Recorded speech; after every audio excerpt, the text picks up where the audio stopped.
بسم اللہ الرحمن الرحیم۔ السلام علیکم معزز ناظرین، آپ دیکھ رہے ہیں دینی مسائل وظائف یوٹیوب چینل۔ یہ ربیع الاول کا مہینہ ہے اور چند دنوں کے اندر 12 ربیع الاول آنے والا ہے، تو اسی کے متعلق اس ویڈیو کے اندر بتانے جا رہا ہوں کہ عید میلاد النبی منانا کیسا ہے۔ تو اس سے پہلے چند باتیں جو بہت ہی اہم اور ضروری ہیں ان کو بتا دینا چاہتا ہوں۔ پہلی بات یہ ہے کہ آپ صلی اللہ علیہ وسلم کی پیدائش کے بارے میں ہی اختلاف ہے۔ اسی طریقے سے کئی قول نقل کیے گئے ہیں آپ صلی اللہ علیہ وسلم کی پیدائش کے بارے میں۔ 12 ربیع الاول ہو ایسا بھی ہو سکتا ہے، یا دیگر جو حضرات نے قول نقل کیے ہیں 12 ربیع الاول کے علاوہ وہ بھی ہو سکتا ہے۔ تو پہلی بات تو یہ ہے کہ اسی بارے میں اختلاف ہے کہ آپ صلی اللہ علیہ وسلم کا پیدائش کا دن وہ 12 ربیع الاول ہے۔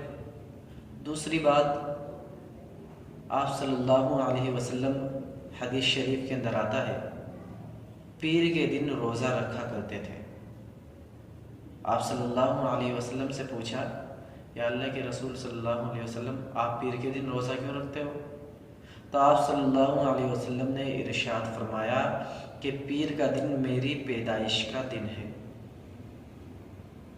پیر کا دن میری پیدائش کا دن ہے۔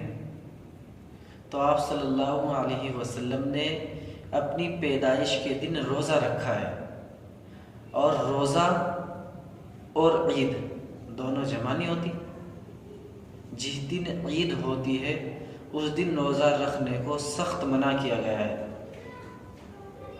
عید ہو، عید الفطر یا عید الاضحیٰ ہو، دونوں کو روزہ رکھنا بالکل صحیح نہیں ہوتا، جائز نہیں ہوتا، حرام ہوتا ہے۔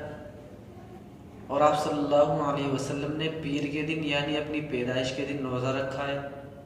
دوسری بات، آپ صلی اللہ علیہ وسلم اس مہینے کے اندر پیدا ہوئے ہیں، تو ہمیں آپ صلی اللہ علیہ وسلم کی سیرت کو پڑھنا چاہیے۔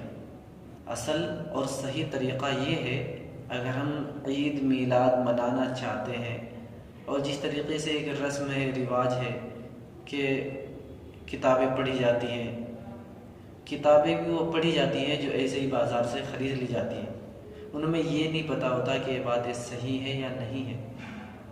بہتر ہے کہ آپ صلی اللہ علیہ وسلم کی سیرت کو پڑھا جائے۔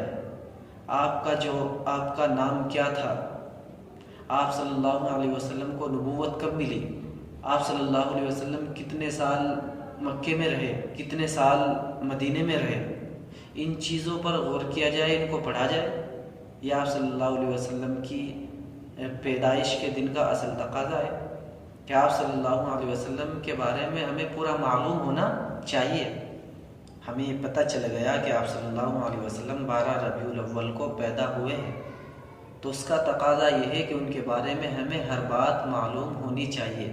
یہ تو ہمیں معلوم کرنی نہیں ہے، لیکن دیگر خرافات کے پیچھے لگے پڑے ہیں۔ اصل تقاضا یہی ہے۔ کسی سے پوچھو کہ آپ صلی اللہ علیہ وسلم کا نام کیا تھا تو بتلائے گا نہیں۔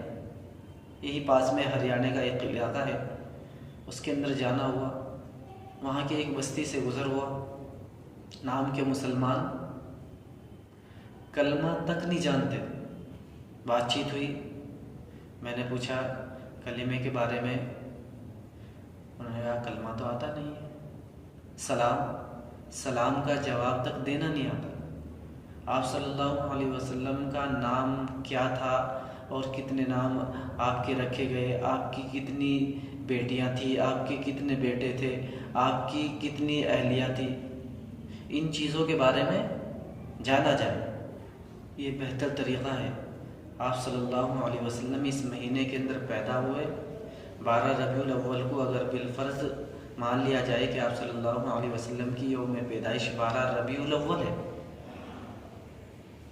تو بہتر طریقہ یہ ہے کہ آپ صلی اللہ علیہ وسلم کی زندگی کو پڑھا جائے، ان کے بارے میں جانا جائے، جو حضرات جانتے ہیں تو بہت اچھی بات ہے، اور جو حضرات نہیں جانتے وہ کلمہ سیکھیں، آپ صلی اللہ علیہ وسلم کے بیٹے کتنے تھے، بیٹیاں کتنی تھی، اور ان کے نام کیا کیا تھے، آپ صلی اللہ علیہ وسلم کو نبوت کب ملی، آپ صلی اللہ علیہ وسلم مکے سے مدینہ کی طرف ہجرت کب کی، ان چیزوں کو جانا جائے، اسی کو کہتے ہیں اصل۔ تو اس میں آپ صلی اللہ علیہ وسلم کی سیرت کو پڑھا جائے، اور پڑھنے کے بعد اس کو عمل میں لایا جائے، یہ آپ صلی اللہ علیہ وسلم سے محبت کا تقاضا ہے۔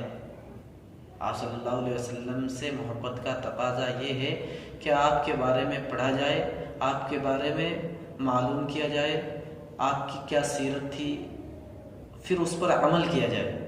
یہ 12 ربیع الاول کا اصل تقاضا ہے۔ امید ہے کہ سبھی حضرات کو بات سمجھ میں آ گئی ہوگی، سبھی حضرات اس بات پر عمل کریں، اور سبھی ساتھی دعاؤں میں یاد رکھیں۔ السلام علیکم ورحمۃ اللہ وبرکاتہ۔